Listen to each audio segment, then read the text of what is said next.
prochain spectacle. C'était le 17 mai, c'était SmackDown. SmackDown. On a commencé, un SmackDown, je vais dire faible. Hein, Ouais, pas grand-chose. très mid. Très mid. Pas grand-chose qui était le fun. La seule chose que j'ai aimé, moi, particulièrement, c'est... puis j'ai aimé, on s'entend avec des gros mots, parce que c'était pas le meilleur match non plus, mais Randy Orton contre Carmelo Hayes, qui allait monter dans encore le roi de la montagne du ring.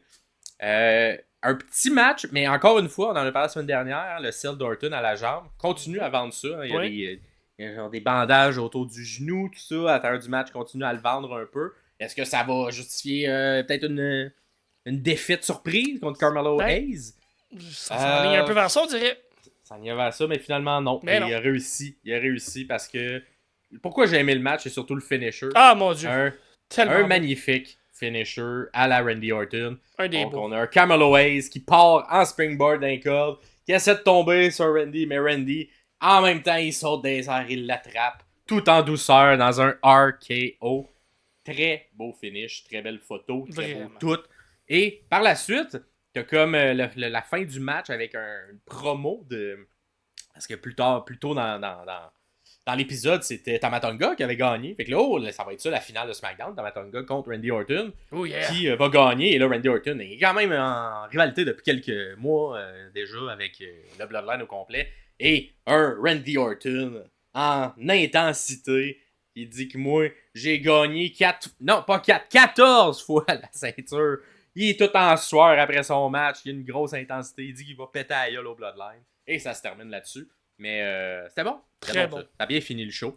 Mais c'est la seule chose qu'on s'est rappelé, moi, de mon côté. Tout le reste... Ben, il y a eu, tu sais, l'espèce de défaite surprise, tu sais, de Nia, de Jade Cargill, ouais. Mais tu sais, le match, c'était pas... c'est une disqualification, puis il s'est pas passé grand-chose, fait que c'est pas mémorable. Ça vaut pas... Allez voir l'entrée de Jade Cargill, c'est tout le temps bon. Sinon, ce segment-là, ça vaut pas la peine.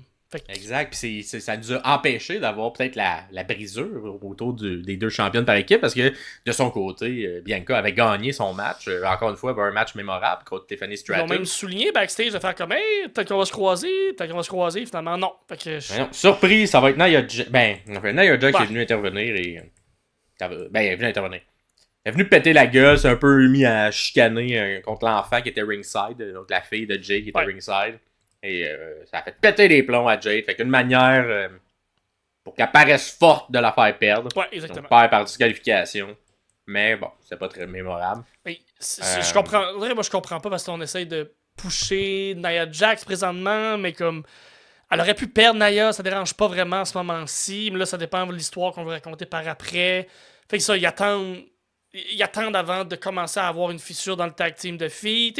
Ça dépend toujours de leur itinéraire ou leur horaire à eux backstage, mais j'ai quand même trouvé ça très bizarre. Mais peut-être qu'il faut passer par là pour aller raconter une meilleure histoire en bout de ligne. J'ose croire, j'espère que c'est ça. Parce que ce petit bout-là, un peu louche. Un peu louche, puis on a eu une poche signature de contrat entre Cody et Logan. Ouais, des enfants dans une cour d'école qui s'envoient un peu chier. J'ai même pas pris de commentaire là-dessus parce que...